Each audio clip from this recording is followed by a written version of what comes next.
After the way the last two weekends have gone, what do you think, after taking some time here post-game, is the real discrepancy between you guys and those top-tier teams in which you guys seem to believe you are up there with?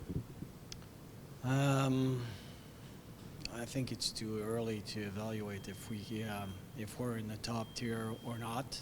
I think we're still in the process of finding out who we are first, and I think today is a good example of who we're not.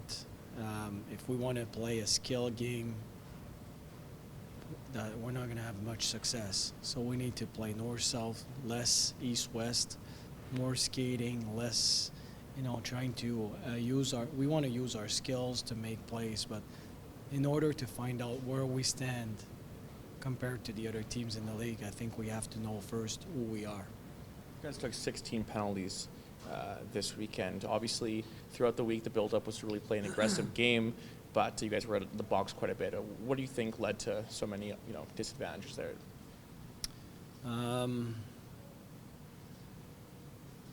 Different reasons. There's certainly some of them that we are totally responsible for them, and then I'm not going to go there because I know the referees are trying their best. I know we're trying our best to stay disciplined. It's not like the guys are going out there and they want to be undisciplined, but we need to be in control of our sticks and our actions. And right now, finding the balance between being overly emotional and being in control, that might be an area we can improve. But I don't want to take away the passion of our team. There's some areas we can control and be in better control of ourselves.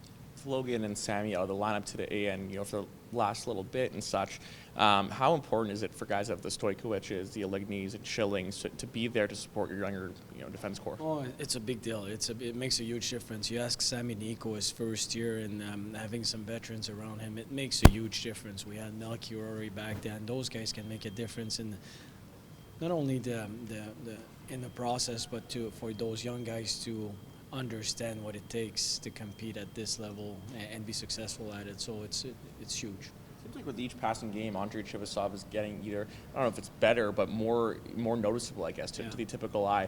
Yeah. What was it like for you to see this weekend? And, you even had him there on the 6-on-5 there towards the end of the game. Just, to speak to his progression over the last minute. He's improving, for sure. We translate Marty Johnston. All the video that we do is translated in Russian. Now we don't know if it's accurate, but we think he gets the point. I need to tell him, I need to learn the word shoot in Russian because I think he can shoot the puck way more. He's got a heavy shot. But he's well respected in the room, and he's got a smile on his face. He comes to the rink and he's staying on the ice. He goes in the gym. He's taking care of himself. He does a lot of good things. There's a language barrier, that's for sure, but every day, every week he gets better. The guy's a horse. He's really strong. He can skate, he can shoot.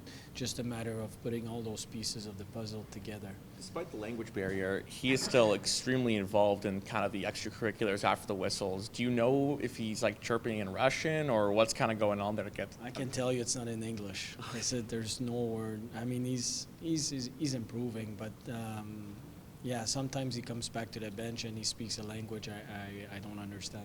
So when you have a guy like Andrei that doesn't know much English really at all, there's only one other, I believe, Russian player on your team.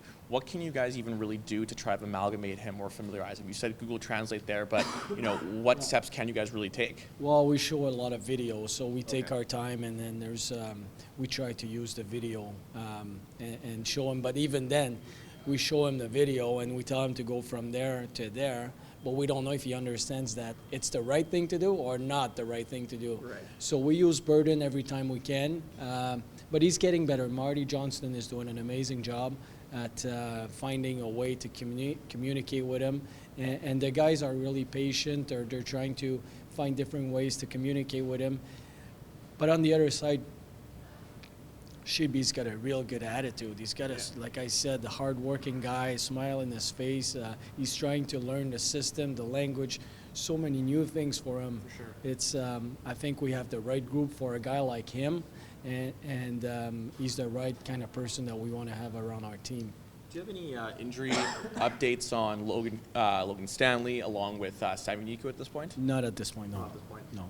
Just last question for you, Coach. Given the way that your lineup is kind of making up stuff, you made only one really big adjustment to your forward core, the lines and such. Would you say though, for the most part, you're pretty satisfied with your top three lines and the makeup of such? You know what? We've won one game so far. I don't know if I can be satisfied. We're doing a lot of good things, but there's still not, the end result is not what we want it to be. I know we're on the right path. By doing the right things over and over, we'll create a confidence that is not necessarily there right now.